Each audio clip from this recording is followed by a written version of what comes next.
long, et c'est des traitements qui demandent de la compliance. Il faut qu'on accepte de faire le traitement, il faut qu'on accepte de rester longtemps en train de faire le traitement pour des résultats qui sont parfois incertains. Et une fois qu'on a obtenu le résultat, il y a toujours des choses à faire pour ne pas le perdre.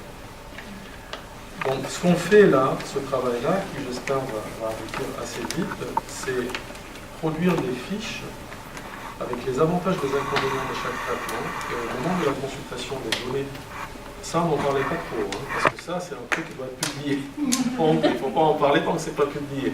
Mais l'idée, c'est qu'on rentre en consultation, on commence à discuter, je vous donne les fiches, vous regardez les avantages, vous regardez les inconvénients, et vous dites, et vous fixez vous-même vos propres objectifs. Moi je veux repigmenter mon visage, c'est ça qui m'intéresse. Moi je veux repigmenter mes mains, c'est ça qui m'intéresse.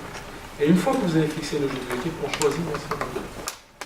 Et je suis sûr que de cette manière, en engageant le patient, les résultats seront meilleurs tout simplement parce que les patients seront plus fidèles au traitement. Parce qu'ils ont été engagés dans la décision. Donc le travail, nous on doit en faire une partie, mais vous devez en faire une partie aussi. Je me permets, alors vraiment, la toute dernière, la toute dernière question. Si je comprends bien, vous n'avez pas de réseau national de dermatologues capables de traiter. Non, moi j'ai pas de réseau, ni ici, ni national. Mais j'ai quelques collègues quand même que je connais. Vous êtes où? En Auvergne, Clermont-Ferrand. Clermont-Ferrand, il faut aller voir chez Michel Duncan au CHU. Michel Duncan. Michel Duncan. Qui est le patron de... Et s'il y a besoin, on peut vous voir une fois ici, où Michel peut m'écrire, ou un de ses chefs de clinique peut m'écrire, et je réponds. J'ai beaucoup de collègues qui m'écrivent pour me parler de patients, et je réponds. Je dis, c'est une partie, et ça, il faut qu'on le fasse reconnaître d'ailleurs, parce que c'est du travail, et il faut aussi que ce soit rémunéré à un moment. On fait des consultations comme ça, bien sûr.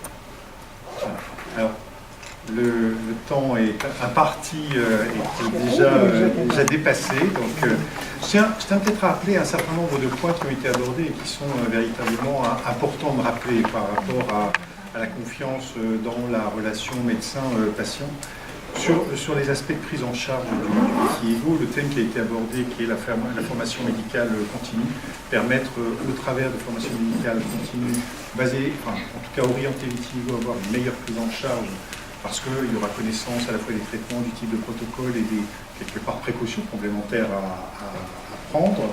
Il y a l'aspect que vous venez d'aborder, qui est la mise en place d'un réseau, et la mise en place de dispositifs que l'on aura au travers des formations médicales continues, en tout cas dès lors qu'elles auront été mises en place, parce qu'un dermatologue un dermatologue sensibilisé ayant participé à ça, il a effectivement une actualisation des connaissances et donc une actualisation de la réponse qu'il peut apporter.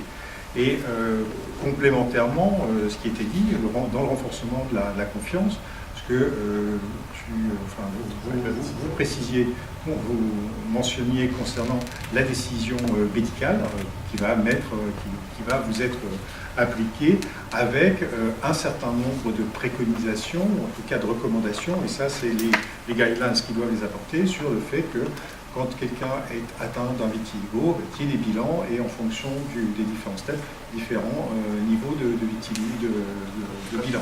Ce qui, à ce moment-là, permet d'établir à la fois sur le court terme du fait de la formation continue, le diagnostic et la prise en charge, et sur le long terme, eh bien, avec les protocoles de suivi qui pourront être faits. Je pense que c'est quelque part les trois gros points qui ressortent de la discussion et qui sont des choses sur lesquelles il faut que l'on puisse se battre. Et la télémédecine ne pourrait pas